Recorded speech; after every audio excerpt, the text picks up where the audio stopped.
Well, today I feel a little bit like Eamon Andrews in This Is Your Life. As we're here at Tropical Bert's, he's been awarded a medal by the Queen of England for the work that he's done for charity, for welfare, and of course through the Royal British Legion. Let's go in and check it out.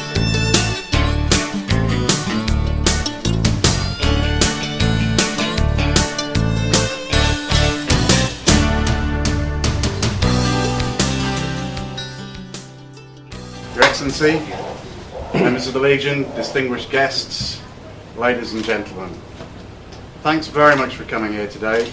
We all know why we're here, but maybe a wee bit of history before we get round to what we're doing.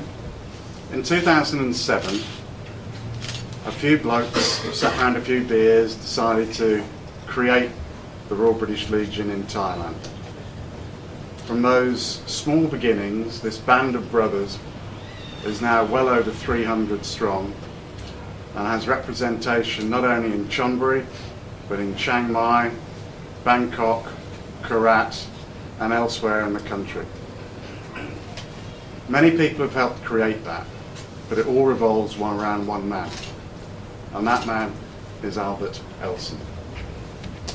Bert has been the heart and soul of the Legion ever since it was founded, and without him we would not be where we are now. His dedication, his hard work and his selfless performance are beyond exception. They are magnificent, and without him the Legion would be a lot sorrier place to be, not only from the organisational point of view but also from what he has done on welfare. Many families have written to the Legion headquarters in London and thank them for what Bert has done for their relatives here in Thailand, as well as other regiments doing the same. I don't want to embarrass him too much, but actually I do. Why not? But really, the Legion would not be where we are now without Bert. I might be the president, Derek might be the chairman, but the real boss is Bert, and he thoroughly deserves what Her Majesty has graciously awarded him. And so without any further ado, I will hand you over to Her Majesty's representative. Thank you very much.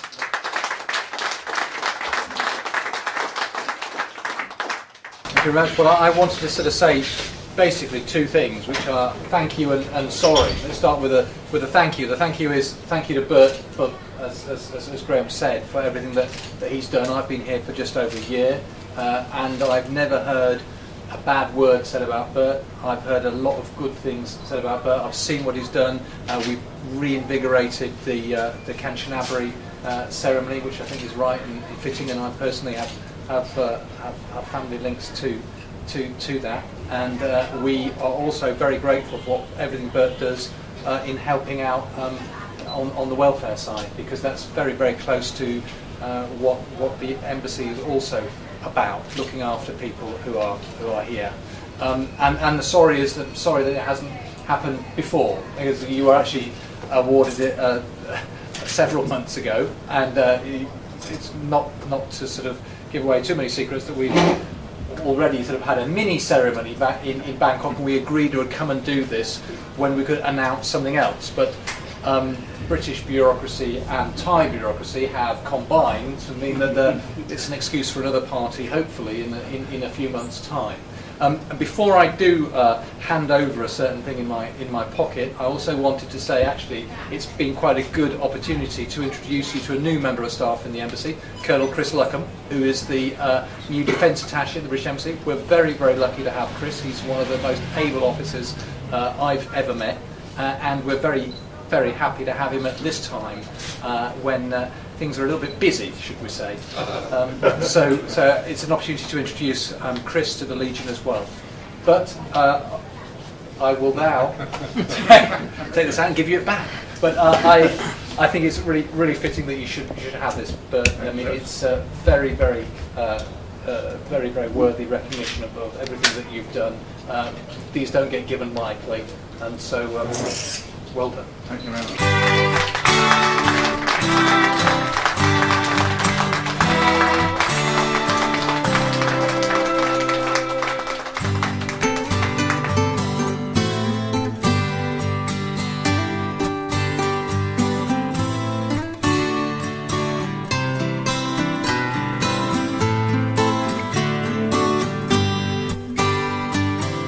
Okay, now I'm very pleased to have the privilege to interview His Excellency Mark Kent, who is the British Ambassador to Thailand. Hello, nice to see you, sir, and welcome to Pattaya. Thank you very much. Good. Now, you've been the ambassador now for how long? For about a year. About a year, right, okay, but we haven't seen an awful lot of you in Pattaya, unfortunately. You've been very busy up in the big mango or the big chili, as they call it. That's right. We met last time in Bangkok when Manchester United were here. So it's good to be down here, and we've got quite a lot of contact with the British Legion and with Bert. So it's good to have Bert on a home fixture here in Pattaya. Okay, now today you're down to officially give him the honour that was bestowed by Her Majesty the Queen. Tell us what exactly he's receiving and why he's receiving it. Bert is receiving the British Empire Medal, and this is in recognition for everything he's done here with the British Legion, both in terms of organising the society, his contribution to the British community, but also Bert does a lot of stuff to do with welfare here, and he works quite closely with the embassy and has done for some time. So we're very grateful for the contribution he makes here. Because obviously he's a bit closer here in Pattaya than we are in Bangkok. So, one thing that I was delighted to hear that Bert does, and I think it's important to convey to our expat viewers and their wives, is that in the event of an ex-serviceman passing away, Bert actually helps facilitate, goes through all the red tape for them, so that the Thai wife can put her hands on what's rightfully hers, whether it's the estate here or back in the UK. And that's part of the work that Bert does. So even when things come to its natural end, his work actually kind of continues as well. Yeah, I mean the welfare side of what the Legion does here is very important. Obviously, there's the wider sort of more ceremonial side about honouring the remembrance services in Kanchanaburi, which is a new thing which has started up. So it's quite a commitment that Bert makes to his time, and I think that's why he's being honoured in this way. Yeah. Well, you mentioned Kanchanaburi, and I've had the pleasure of when they did the remembrance services here in Pattaya, I had the pleasure of reporting on quite a few times. Yeah. And in fact, one of the reports I did was sent back to the Royal British Legion in England. But then what happened is it fell on a Sunday and the church couldn't accommodate them. So Bert thought, well, let's take them out into Muhammad sort of thing. So they went to Kanchanaburi. And now this is the way things are going. So every Remembrance Day, they go up there. It's a great thing, and actually it's quite fitting, isn't it, really? Because it is, you are remembering those who've fallen. Yeah, and when you hear about some of the stories of those involved, my own grandfather was a sergeant in the British Army in Burma, and the stories that he told about what people went through, I think it's quite right that we remember the sacrifices that they made. Tell me, for this the British Empire Medal, how does that come around? How does Her Majesty hear about this? I'm sure it's it's not just an email. Yeah, and that's a good point, and it's worth mentioning to everybody who's watching. If you are aware of people who've given good service to the community here or elsewhere, you can write in and nominate them. So I can nominate people, but equally you could nominate somebody you know. So you write in, nominate them. You can find how to do that on the internet, and then there's a decision made by whether Her Majesty is going to, honour or not. And in Bert's case, we're very glad that this was the result. And today, of course, you're joined by Graham MacDonald, who was equally recognised earlier this year. That's right. Yes, Graham also for his services to the British business community, but he's also done a lot with the Legion as well. So it's good to see this sort of cohesiveness of the community here, and the Legion is a sort of an organisation around which people congregate. Ex-servicemen, but you don't have to be an ex-serviceman to be part of it. Well, Your Excellency, it's great to see you here. I mean, Tropical Bert's, it's just a pub, but it's a pub with a great personality who's driving it. It's got a great pulse, and it's that pulse that it's became you said the sort of cohesiveness. It's became the sort of touchstone for ex-servicemen, and as you say, it doesn't have to be ex-servicemen, and it's became their sort of second home here in Pattaya and beyond. Yeah, and we're very privileged to know Bert. We're very privileged to have him helping out the British community here, so it's quite right that he should be honoured in this way. Thank you very much for coming down. In the meantime, Your Excellency, thank you very much. Thank you. In all honesty, I'm not going to say a lot. Graham's right, about 2007, 15 of us were needed to form the Legion, and we had 13 in here. But there was 2 tourists sat round the corner who became the founder members 14 and 15. I've never seen them since, but at least we formed the Legion. We did it, in all honesty, to meet together socially. We had no idea of the amount of welfare work that we were heading for. A lot of retired ex-forces here who needed our assistance. And let's not forget the main pillar for the Royal British Legion is welfare. And the welfare of those who have served, are serving, and or their dependents. And I'm proud to say that we certainly look after their dependents here. I called this Bert Elson's medal, the ambassador knows that, but it should be Bert's team medal really, because without a team we certainly couldn't do the amount of welfare work that we do now. Initially in 2007 I travelled as far as Hat Yai to the south of Thailand and Chiang Mai to the north, and it was too much for one man. But we now have a fully trained welfare team based in Pattaya, Bangkok, Chiang Mai, Phuket, and they're the ones that are doing the work now. Ron, Rodney, Steve. Our chairman, Derek, is also a trained caseworker, and he has done a case. I was going to check that. Was that a case of Heineken? He wasn't very happy about it. But without those people, we'd have got nowhere, because all I have to do now really is give the cases out and coordinate everything. So a big thank you to the welfare team, not just here, but Bangkok, Chiang Mai, Phuket as well. A big thank you to the embassy, because through working since 2007 with the embassy, we're very close with the consular department, and one of their first questions now to someone that's got a problem is, have you served in the armed forces? And if they have, in turn they contact us. So we work very closely with the embassy. A big thank you also to my wife, Pooh, wherever she's hiding. Because in 2007, when I first went to Banglamung Hospital, or Memorial Hospital, I had no idea. And Pooh became the translator and the organiser. So thank you, darling.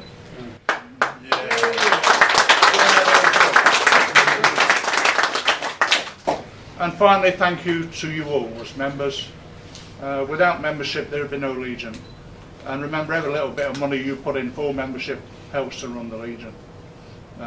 So thank you, everybody. Thank you. Thank you both.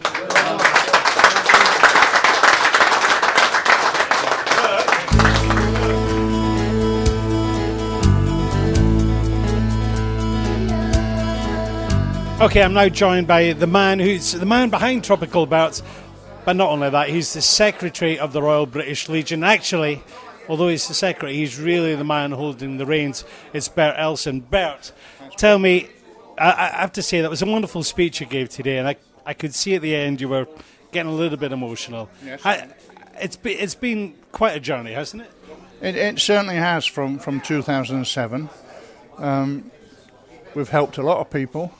I'm quite proud to say we've helped a lot of Thai people, a lot of Thai children, because the criteria for receiving help from the Royal British Legion is that you are serving in the UK Armed Forces, have served in the UK Armed Forces, and or their dependents. Now, the nature of many people that come over in Thailand is they're quite elderly, they marry, they die before their wives, and they've got children. But because they are a dependent, we can step in and make sure they receive everything they're entitled to receive. If they've got a problem, we can help. One of the Royal British Legion's main areas of help is something we call immediate needs.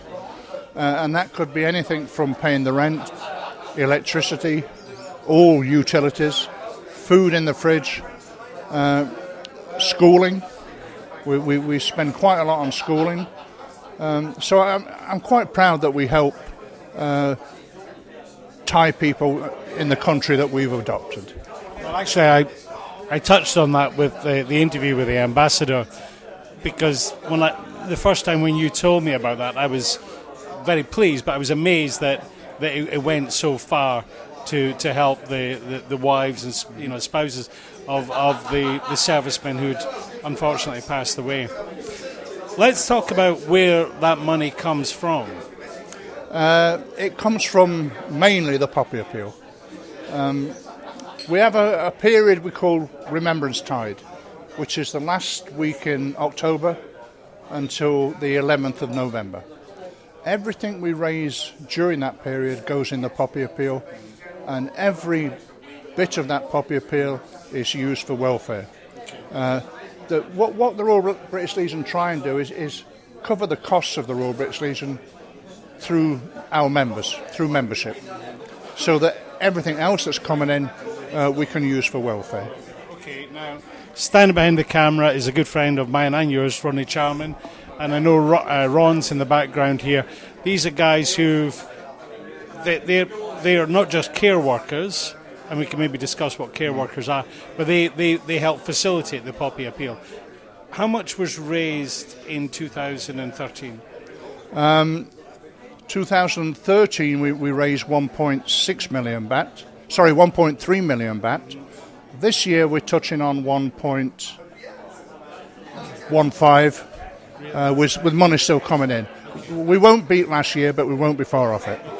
And I know that one of the big boosts that you got was from Brooksy, who's a local DJ on 105 FM, who did a tandem skydive That's right, jump. yeah. And what was the figure that he was raised from that? I think from Brooksy we got in the region of 80 or 90,000 baht, certainly, and well done to Brooksy for doing that.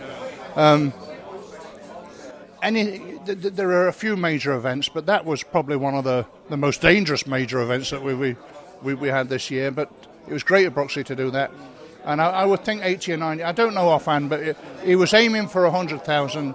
I think we got 80 or 90,000. I was saying to the ambassador, actually off camera, that in Pattaya there's a great community spirit, isn't there? And people rally around, and whether it's putting their hand in their pocket or say, well, yeah, I can help with that, I can do that, or, well, I used to do that in the UK, or did you? And then they get involved. There's a great aspect of that here, isn't there? There certainly is. I mean, we talked about Rodney and the guys, the caseworkers. In the early days, it was a bit of a struggle because we didn't really know what to do. But I went back to conference, the Royal British Legion conference, and did a welfare course at the same time. Then immediately after the welfare course, I did a trainer's course, and then that allowed me to come back and pass on that information to potential caseworkers, and that's how we managed to get most of Thailand covered. We've still got some areas that are blank, mainly down south of Thailand. In the last 7 years, you're in Chiang Mai, Bangkok, Korat, and somewhere else, I guess. Yeah. Chonburi is the main base, Pattaya. Bangkok, Chiang Mai is an official sub-branch. Korat has got about 30 members. Phuket, Koh Samui. We're branching out all over, really. But it all comes under one branch. It all comes under Chonburi. Yeah. It all happens here, from this little pot. pot. From here, yeah. It's run from here. Well, it's what's that old adage? From small acorns, grow mighty oaks. Because it's amazing. And I said to the ambassador earlier that, I mean, now you go up to Kanchanaburi, and I had the pleasure of covering a few times your Remembrance Days, but actually I didn't realise it was only 2007, because for me, and I've been here 9 years, I feel like the Royal British Legion in Thailand has been here forever. Right, well... that doesn't mean I'm bored by the story. No, there's quite an amusing story to that, because we were about, before 2007, and we used to call ourselves Pattaya Veterans. And that got cut short to Pattaya Vets And then somebody telephoned and said they got a sick buffalo. So we thought we'd better change the name from Patio of Heads. And then a defence attaché said, why don't you form an official branch of the Royal British Legion? And we didn't know we could do it overseas. But we did. And we've grown since then. So back to the honour that's been bestowed on you today. Is this something you could ever have thought would have happened? No, far from it. Certainly in such a short time. But it really is a team award. There's no way I could carry out the welfare now throughout Thailand without the guys that are caseworkers. There are ex-forces people living all over Thailand, many in remote little areas that we've never heard of, and they run into a problem.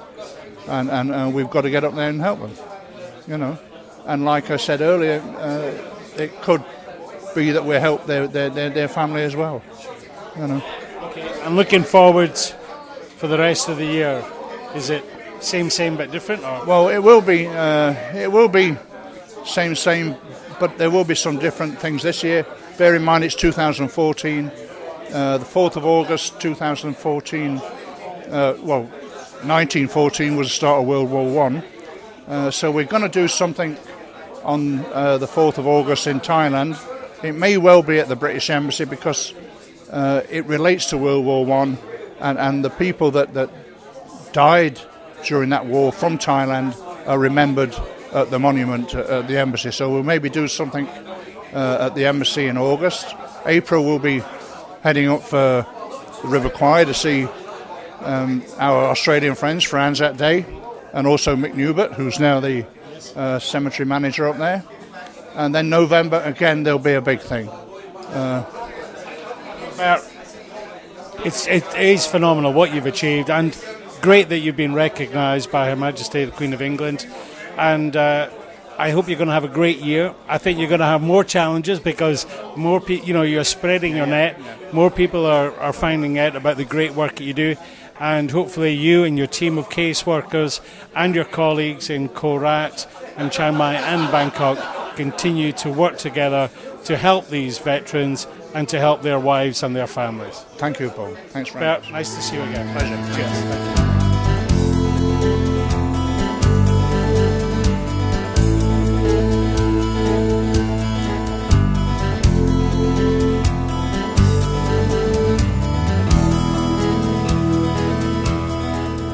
Now, just before we interview Bert Elson, who's the man who's been awarded this wonderful medal today, it's my great pleasure to introduce to you, the viewers of Pattaya, the new Defence Attaché for Thailand. His name is Colonel Chris Luckham, but he wants me to call him Chris. Chris, Yep, how are you?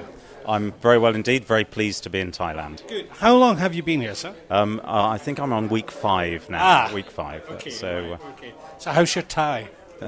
my Thai is actually appalling, and I've had to make apologies to our host several times. Ordinarily, a defence attaché would spend probably a year and a half learning a language before they came and took up post. Okay, similar to ambassador. Yes, exactly the same process.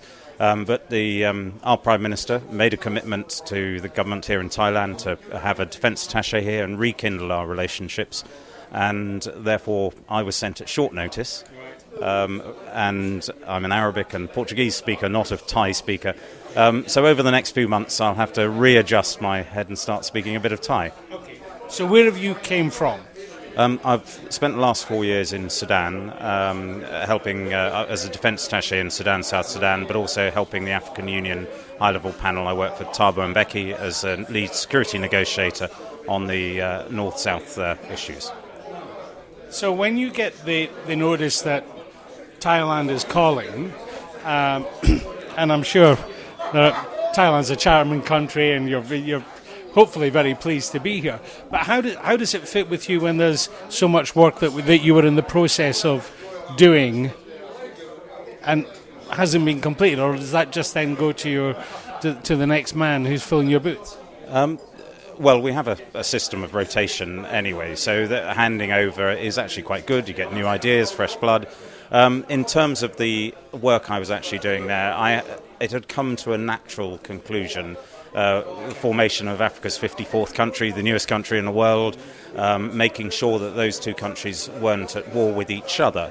And that was the main objective. Now, unfortunately, events have changed there, so there is turmoil internally to South Sudan now, but someone else has picked up the reins who is an expert on that and will continue supporting the African Union. Okay. So, can you tell our viewers, and me, because I have absolutely no idea, what is the role of the defence attaché? Well, I'm here to support the ambassador. I work for the ambassador, and here in Thailand, the military is extremely important, and for us to have a meaningful relationship between the United Kingdom and our hosts, we should engage at all levels. And so I'm here to represent the United Kingdom's defence issues here with a partner. And that partnership allows us to give both honest and frank advice and do things that are mutually advantageous. And you'll know that the Thai Navy commanded a joint combined task force in the Gulf, Task Force 151, and that was on board a British ship, helping on an international issue. And I think that partnership is very important. So you came here at a particularly challenging time yet again for Thailand, and perhaps we don't want to get into the politics of it too much. So you kind of hit the ground running. Is that something that is a massive challenge for you, or is that just that's the job? No, I think whatever job you do as a military man, the challenge is what it's about. I am worried less about the internal issues here with our hosts and more in getting ourselves in a position that we can support and be good friends and offer advice. And you'll know that we had HMS Daring, which is our Type 45 destroyer. We haven't had a British warship visit for 9 years. It was a great success. And that took part in Thai National Children's Day. And also we had our first Sea Lord visit, which was a follow-up visit from our Chief of Defence Staff last November.